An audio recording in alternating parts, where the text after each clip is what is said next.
Sir पे तो ठीक ठीक।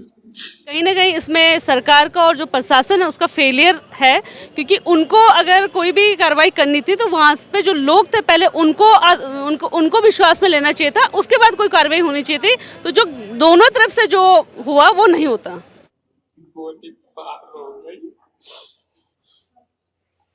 और लोग तो बहुत दूर था उसमें, मतलब जहाँ पे वो मतलब वो ये चीज़ पथराव जो ये जो चीज़ चल रही थी उस चीज़ से हम बहुत दूर थे। हम तो अपने घर जा रहा था, हमें तो कोई चीज़ तो कोई मतलब ही नहीं। हम तो अपने पापा को लेके सिर्फ अपने घर जा रहे थे। जब देखा तो मेरा बड़ा भाई मेरे घर में ही बैठा हुआ था। ये मतलब कि पापा को ले आओ, मैं लेने जा रहा था, बस मेरे सामने ही मेरे पापा एकदम से गोली लगी। वहाँ पे जैसे मैंने बताया ना कि लोग जो बोल रहे हैं, जो मैं ये कह रहा हूँ जो लोग बोल रहे हैं, मैं दिल्ली से आया हूँ जी मुझे क्या, मैं सबकी बात सुनूंगा जी। लेकिन कुछ लोग ये भी बोल रहे हैं। खत्म हो गया सर, हमारे घर की तरफ बहुत लोग 20-25 लोग खत्म हो गए। मेरे चाचा भी खत्म हो गए, मेरा छोटा भाई भी खत्म हो गया। चाचा के सीने में गोली लगी, भाई के पेट में गोली आर पार। क्यों गोली मारी गई? पता नहीं सर, फायरिंग उल्टी सीधी कर रहे थे पुलिस वाले सर, जाने आने नहीं दे रहे, घेर रखा था चारों तरफ से। बहुत बुरा हाल कर रखा। हमारी तरफ के डॉक्टर है, उनको भी मार दिया गोली, उनके भी गोली मार दिया कंधे पे। क्या नाम है आपका? मेरा सुहेल नाम है। सुहेल। हाँ। मेरे पापा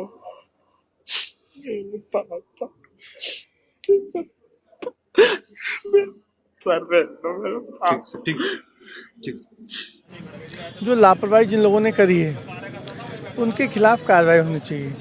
ये बेसिकली इसको कॉम्युनल प्रकरण बनाया जा रहा है एक धर्म का। ये एक धर्म का प्रकरण नहीं है, ये मामला है समाज का और प्रशासन का। आपने देखा होगा, चाहे यूसीसी का मामला है या दूसरे तीसरे मामले हैं, या आपके क्या कहता है मज़ारों को हटाने का मामला है, मस्जिदों को हटाने का मामला है, हमने बड़ा सब्र का परिचय दिया है उत्तराखंड के लोगों ने। देखिए, जो भी वो गलत हुआ, किसी हमारा जो प्रदेश है वो देवभूमि है। यहाँ पे हमेशा से लोग बहुत प्यार से मोहब्बत से आपस में रहते हैं, और जिस तरह की घटना ये घटी, ये पूरे प्रदेश के लिए एक पूरे समाज के लिए, पूरे प्रदेश के लिए एक अच्छा मैसेज नहीं था, और ये नहीं होना चाहिए था। कहीं ना कहीं इसमें सरकार का और जो प्रशासन है उसका फेलियर है, क्योंकि उनको अगर कोई भी कार्रवाई करनी थी तो वहाँ पे जो लोग थे पहले उनको विश्वास में लेना चाहिए था, उसके बाद कोई कार्रवाई होनी चाहिए थी। तो जो दोनों तरफ से जो हुआ वो नहीं होता। भाजपा का तो ये कहना है कि कांग्रेस का हाथ है। देखिए, भाजपा तो कुछ भी गलत होगा तो कांग्रेस है, और कुछ भी सही होगा तो भाजपा है। तो उनकी बातों पे मैं कोई कमेंट नहीं करना चाहती हूँ, और मैं बस ये जरूर बोलना चाहता हूँ, सरकार उनकी है, इंक्वायरी उनको करवानी है, इंक्वायरी करें, जिनका हाथ उनको जेल में डालें। देखिए, आज कांग्रेस का एक डेलीगेशन जो इंडिया गठबंधन है उनके और सिविल सोसाइटी के लोगों के साथ माननीय हमारे करण मेहरा जी के नेतृत्व में माननीय राज्यपाल महोदय से मिला। हमने वहाँ यही कहा कि ये मामला चूँकि पुराना मामला था और इसमें बिल्डिंग सील हो गई थी, और इस पे आने वाली तारीख जो है वो 14 तारीख थी, 14 फरवरी। शासन ने थोड़ा सा इसमें जल्दबाजी की। शासन को और प्रशासन को ये चाहिए था कि वो वहाँ के ज़िम्मेदार लोगों से बातचीत करते, और बातचीत करने के बाद कुछ ऐसा रास्ता निकालते। भाई, बिल्डिंग तो सील हो रखी थी, उसमें एकदम ये यूसीसी आने के बाद जब कोई बहुत ज़्यादा उठापटक नहीं हुई तो उनके जहन में न जाने समझ में नहीं आया, कुछ लोग इस देश की जो गंगा जमनी तहजीब है उसको ख़राब करना चाहते हैं। तो उसमें बड़ा सूझबूझ के काम लेना चाहिए था, लेकिन प्रशासन ने उसमें बहुत ज़्यादा जल्दबाजी दिखाई, और निश्चित तौर पर अगर प्रशासन चाहता तो इस घटना को टाला जा सकता था।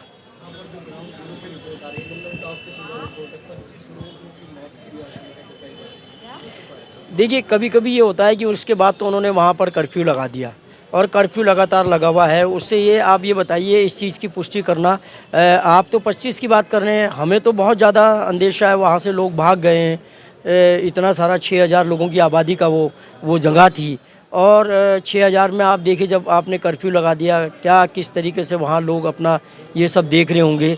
इस पर मेरा यही कहना है कि इसकी एक हमने आज मांग की है कि किसी पूर्व न्यायाधीश से इसकी जांच कराई जाए तो सारे तथ्य सामने आएंगे, वरना सरकार की संलिप्तता से ये सारे मामले दब जाएंगे और मेरा ये मानना है कि वहाँ पर जो भी लोग तैनात हैं उन तमाम लोगों को, जो भी एडमिनिस्ट्रेटिव अधिकारी हैं, उनको तमाम को वहाँ से हटाया जाए और फिर इसकी निष्पक्ष जांच हो और फिर पता चले कि कौन दोषी था और कौन दोषी नहीं था।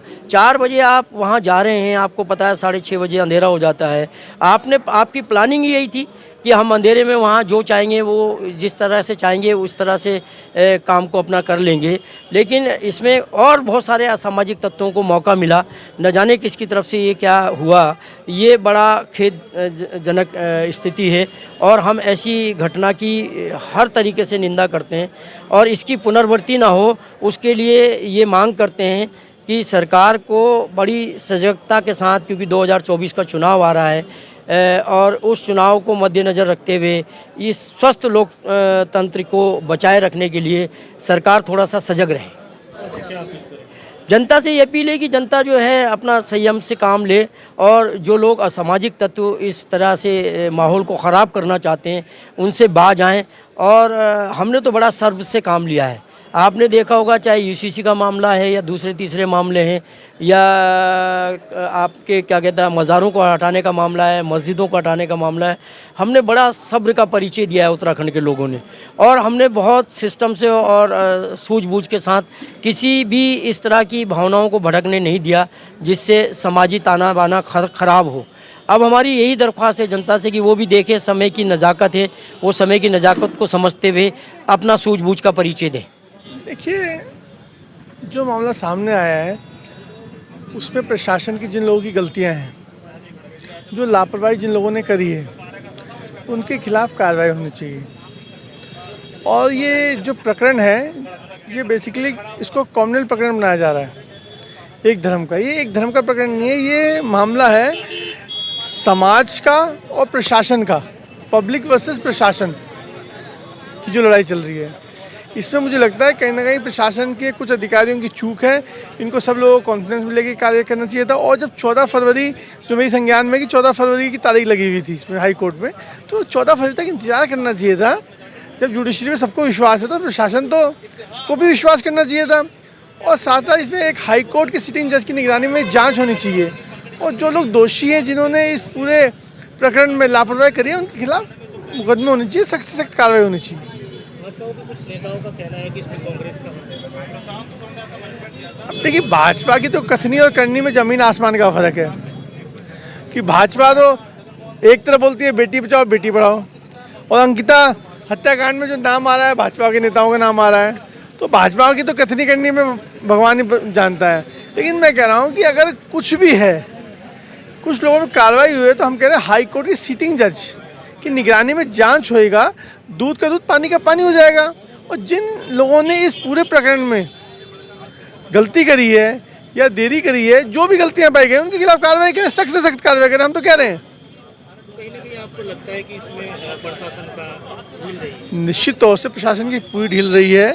इसमें जब मामला प्रकरण हाई कोर्ट में चल रहा था, इनको वेट करना चाहिए था और सबको एक सहमति करके काम करना चाहिए था, क्योंकि ये बेसिकली किसी धर्म का मामला नहीं है, इसको बनाया जा रहा है। ये मामला पब्लिक वर्सेस प्रशासन है। सरकार और प्रशासन वाला जो मामला चल रहा था, पब्लिक वर्सेस प्रशासन है और इसको बहुत तरीके से हैंडल करना चाहिए था।